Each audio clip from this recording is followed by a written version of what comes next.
કાલે વાત આવી હતી વચનામૃત છેલ્લાનું ને મધ્યનું 29 કે 30 છે. અમને તો એમ જ વર્તે છે જે આ પળમાં ને આ ક્ષણમાં મરી જવું છે, એનો વિલંબ જણાતો નથી. બોલો, હે મહારાજ એમ કે છે હો, અને આપણે તો પાતાળમાં પાયા નાખી બેઠા છીએ. હા, આપણે તો ક્યારે મરવું જ નથી. બોલો, હે હા બોલો. એટલે મહારાજ કહે છે આ ઘડીએ ને આ ક્ષણમાં મરી જવું છે, વિલંબ જણાતો નથી. બોલો, હા. અને એમાં મહારાજ વાત કરે છે વચનામૃતમાં, ભાઈ હા,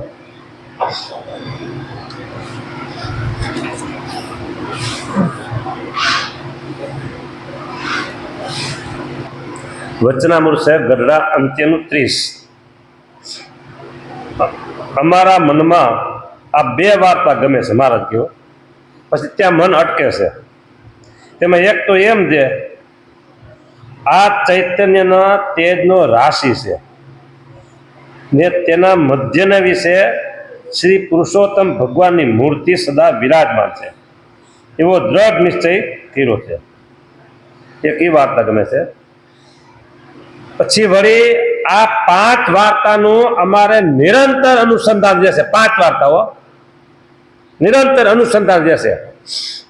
કેવું અનુસંધાન કે તમે ગમે ત્યાં જાઓ, તમે તમારા દેહને ભૂલો નહીં.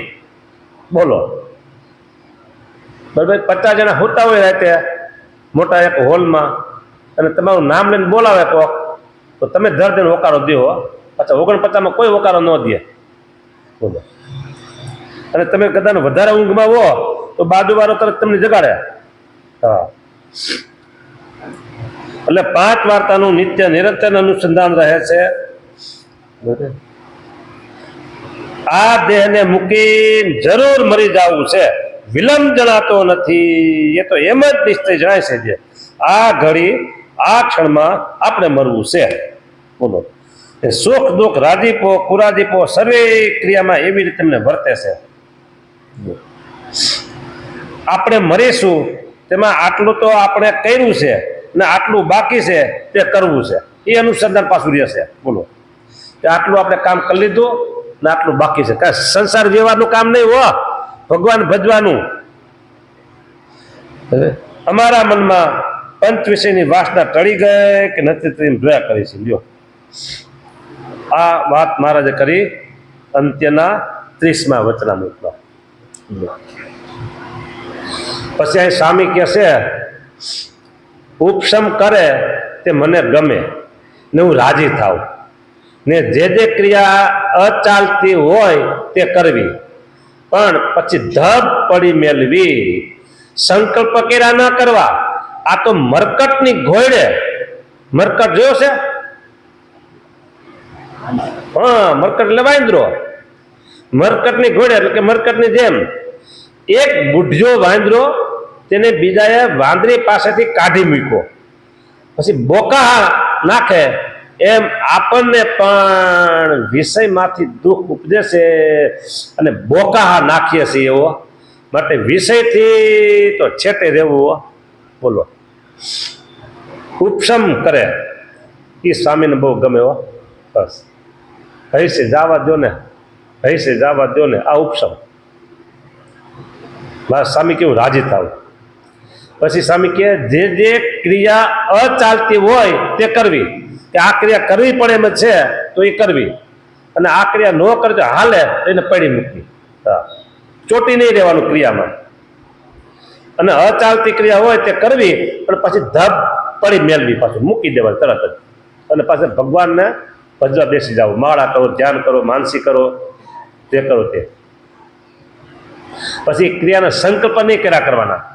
હા, પછી આ મરકટનું દ્રષ્ટાંત દીધું. બુઢિયો વાંદરો એ વાંદરી પાસેથી કાઢી મૂક્યો બીજા વાંદરા, એમને એ બોકા સામે નો મારવા. બોલો, એટલી એને વાંદરી ઉપર વાસના હતી. હા, એમ આપણને આ પંચવીસીમાંથી આઘાત કરે ને તો પંચવીસી ન મળે ને તો આપણે બોકા નાખી હો.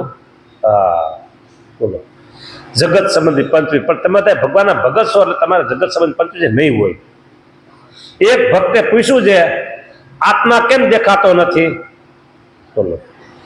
પછી સ્વામી કહે દેખાય તો છે પણ મનાતો નથી.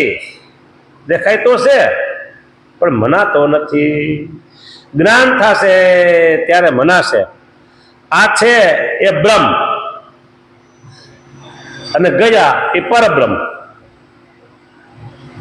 આ છે એ બ્રહ્મ અને ગયા એ પરબ્રહ્મ.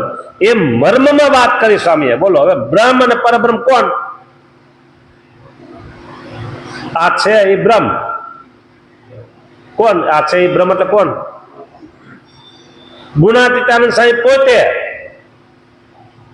હા, બ્રહ્મા અવતાર એટલે હું પોતે બ્રહ્મ છું એમ સામે કીધું. અને ધામમાં ગયા એ પરબ્રહ્મ. મર્મમાં વાત કરી આવ્યો. અને આ દેહ છે તે શ્રવણ રૂપી કુહાડે કહીને ઘસાઈ જશે. માટે કથા કીર્તનાદિ શ્રવણ કરવા. શ્રવણ સારું તો પૃથ્વી રાજાએ 10,000 કાન માંગ્યા. બોલો હવે આપણું આમાં ક્યાં ઠેકાણું પડે એવું છે? આપણે તો 2 કાન છે તો વધી પડે છે. બોલો. અને પૃથ્વી રાજાએ 10,000 કાન માંગ્યા. બોલો. આગળ આવ્યું દેહ છે તે શ્રવણ રૂપી કુહાડે કહીને ઘસાઈ જાય છે. આ દેહ એટલું બાજુ આપણે મનાઈ ગયું છે ને કે હું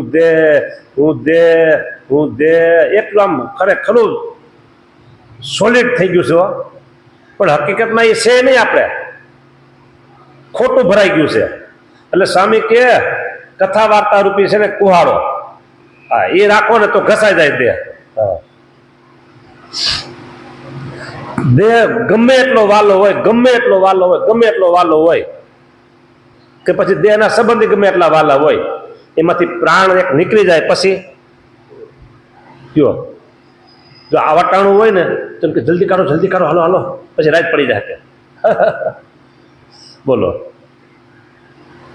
એટલે દેહ છે ને એ કાં અગ્નિમાં હળગાવી દેશે, કાં પછી કોઈ જનાવર ખાઈ જશે, અને કાં પછી જમીનમાં દાટી દેશે. આ 3 ગતિ છે દેહની. 3 ગતિ. જમીનમાં દાટી દે તો એના જીવાત કીટાણુ થાય, અને કોઈ જનાવર ખાઈ જાય તો એનું મળ થાય, અને બાળી નાખે તો એની રેખા થાય. આ દેહ આવો છે. માટે કથા વાર્તા કરી દેહ ભાવ ઓછો કરવો એમ સ્વામી કહેશે. માટે કથા અને કીર્તનો બોલો શ્રવણ કર્યા કરવા. શ્રવણ સારું તો પૃથ્વીરાજે 10,000 કાન માંગ્યા. તે પ્રથમનું 54મું વચનામૃત વંચાવી સ્વામી બોલ્યા છે. ઓહો હો હો. આ વચનામૃતમાં તો દિવસ બધો જાણે સાંભળ્યા કરીએ તો પણ તૃપ્ત ન થવાય. પ્રથમનું 54મું જુઓ ને, માહી મોક્ષનું દ્વાર જ બતાવી દીધું ને જ્ઞાન પણ બતાવી દીધું એમ કહી 3 વાર વંચાવ્યું. પ્રથમનું 54મું વચનામૃત કેટલી વાર વંચાવ્યું? 3 વાર વંચાવ્યું. બોલો. એ જેના કર્મ ફૂટ્યા હોય ને તેને આ વાત ન સમજાય. ખાલી લ્યો કર્મ ફૂટ્યા હોય એને આ વાત ન સમજાય. જો અહીં પ્રથમનું 54મું થોડુંક હશો. સ્વામી કે એમાં તો મોક્ષનો દરવાજો જ બતાવી દીધો. બોલો. હે મોક્ષનો દરવાજો કોણ છે? મોક્ષ દ્વારમ અપાવૃતમ. આ શ્લોક છે ને એ ભાગવતનો છે, સ્વામિનારાયણ ભગવાનનો નથી. બરાબર? એટલે ભાગવતનો શ્લોક છે. પ્રસંગ મજરમ પાસમાત્મન કવયો વિદુઃ સ એવ સાધુષુ કૃતો મોક્ષ દ્વારમ અપાવૃતમ. જો આ વચનામૃતમાં એવું કીધું. 11 સ્કંદના જનક રાજા અને 9 યોગેશ્વરનો સંવાદ છે. 11 સ્કંદમાં જનક રાજા અને 9 યોગેશ્વરો એમનો સંવાદ છે. બરાબર? ભાગવત ધર્મ તેનું જે પોષણ તે કેમ થાય? ભાગવત ધર્મ, ધર્મ, જ્ઞાન, વૈરાગ્ય અને ભક્તિ, આ ચાર જેમાં હોય ને એને ભાગવત ધર્મ કહેવાય. તો એનું પોષણ કેમ થાય? બોલો, એટલે કે વૃદ્ધિને કેમ પામે? તો મહારાજ કે અને વળી જીવને મોક્ષનું દ્વાર તે ઉગાડું કેમ થાય? સ્વામી 3 વાર વંચાયું, આપણે એક વખત તો વાંચ્યા. મોક્ષનું દ્વાર ઉગાડું કેમ થાય? પછી શ્રીજી મહારાજ બોલ્યા છે, સ્વધર્મ, જ્ઞાન, વૈરાગ્ય અને મહિમાએ સહિત એવી જે ભગવાનની ભક્તિ તેણે યુક્ત એવા જે ભગવાનના એકાંતિક સાધુ, સીધા સાધુ નથી કહી દીધા હો, નકર તો ભૂલા પડી જાય કેટલાય. હા, એડ્રેસ પાકું આપ્યું એટલે ભૂલા ન પડે કોઈ. જો સ્વધર્મ એટલે શિક્ષાપત્ર આખી આવી ગઈ. પછી જ્ઞાન, વૈરાગ્ય અને મહિમાએ સહિત એવી જે ભગવાનની ભક્તિઓ, હા, તેણે યુક્ત એવા જે ભગવાનના એકાંતિક સાધુ, આ ચાર હોય ને ત્યારે એકાંતિક કહેવાય. તેના પ્રસંગ થકી ભાગવત ધર્મનું પોષણ થાય છે. અને વળી જીવને મોક્ષનું જે દ્વાર તે પણ એવા સાધુના પ્રસંગ થકી ઉઘાડું થાય છે. બોલો લ્યો, એટલે સાધુ છે ને એને મોક્ષનો દરવાજો જ કહી દીધો. સાધુના, આવા સાધુના પ્રસંગ થકી મોક્ષનું દ્વાર ઉઘાડું થાય છે. તે કપિલદેવ ભગવાને એમના માતા દેવહૂતિ એને વાત કરી. શું કરી? કે પ્રસંગમજરમ પાશમાત્મને કવયો વિદુઃ સ એવ સાધુ સુકૃતો મોક્ષ દ્વારમ પાવૃતમ.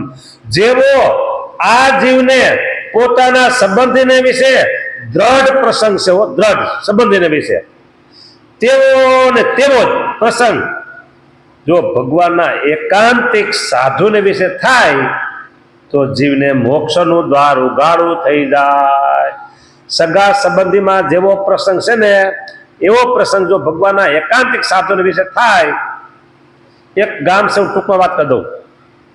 સંતો જતા હતા નાવા નદીએ, રસ્તામાં એક નાનું એવું ઝૂંપડા જેવું ઘર આવ્યું અને ત્યાં પતિ પત્ની ઝઘડે.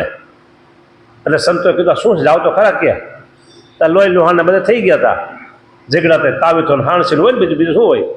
હા, એટલે હરિભગત જુદા પાડ્યા અને પાછા નીકળી ગયા. સંતો દૂર હતા. પછી નાય ધોઈને પાછા આવ્યા તો ઘરમાં હાવ શાંત વાતાવરણ. એટલે હરિભગતને થયું, સ્વામીને થયું જાઓ તો ખરા તપાસ તો કરો શું થયું છે ઘરમાં, કોઈ મેળા નથી ને કઈ. જાય ત્યાં બાય રોટલા ઘડે. એ કે ઓને મારે જોહટવા જો હે ને, કે શું ઓને જોહટવા જો હે ને કે એટલે એને ખવડાવવા જો હે ને. બોલો, આટલો ઝઘડો થયો તો હાંજ પડી એટલે રોટલા ઘડવા બેસી ગઈ બાઈ. એટલે એ કીધું કે જેવો પ્રસંગ પોતાના સંબંધીને વિશે છે તેવો જ પ્રસંગ જો ભગવાનના એકાંતિક સાધુને વિશે થાય તો જીવને મોક્ષનો દરવાજો ખુલ્લો થઈ જાય. આ દરવાજો ખુલ્લો હોય તો આપણે જવું હોય તો કોઈ રોકી શકે? કયો દરવાજા ભલે કેટલા બધા છે આમાં, 3-4 દરવાજા છે, પણ બધા બંધ હોય બહાર નીકળવું હોય તો કઠણ છે, ન નીકળી જાય. આ બારી માથું મારો તો ન નીકળાય, ત્યાં હળિયા છે, કાચ છે. તો દરવાજો એક જ ખોલી નાખે તો બધા બહાર નીકળી જાય. એમ સાધુ છે ને એ મોક્ષનો દરવાજો છે. જેને પરમેશ્વરના વચનની ખટક રીએ અને નાનું મોટું વચન લોપી શકે નહીં એવી રીતનો જેનો સ્વભાવ હોય તેને ગમે તેવો આપતકાળ આવે તો પણ તે ધર્મ થકી પડે નહીં. ખટક હો, વચનની ખટક, વચન લોપાય જ નહીં. કેમ લોપાય? ગયા ગમે તેવો આપતકાળ આવે તોય. બોલો, માટે જેને વચનમાં દ્રઢતા છે તેનો જ ધર્મ દ્રઢ રહે અને તેનો સત્સંગ પણ દ્રઢ રહે. સત્સંગ દ્રઢ રાખવા માટે અને ધર્મ દ્રઢ રાખવા માટે ભગવાનનું એક પણ વચન લોપાય નહીં એવી વચનની દ્રઢતા સાધુને કીધી મહારાજે રાખવાની. જો અહીંયા આ વચનામાંથી પૂરું થાય છે અને વાતોમાં હજી ઘણી બધી વાતો છે, બરાબર. પણ હવે આપણે સમય થઈ ગયા આવ્યો છે એટલે પૂરું કરી દઈ, બરાબર. સ્વામી તો એમ કીધું કે રાત્રે પ્રલય સત્સંગ કરીએ, રાત્રે પ્રલય લેવો, રાત અને દિવસ આખી રાત સત્સંગ કરીએ તોય પાર ન પડે. અને આપણે તો 7 વાગ્યા કરો પૂરું, હાલો પાર પડી ગયા. જય સ્વામિનારાયણ. શ્રીપતિ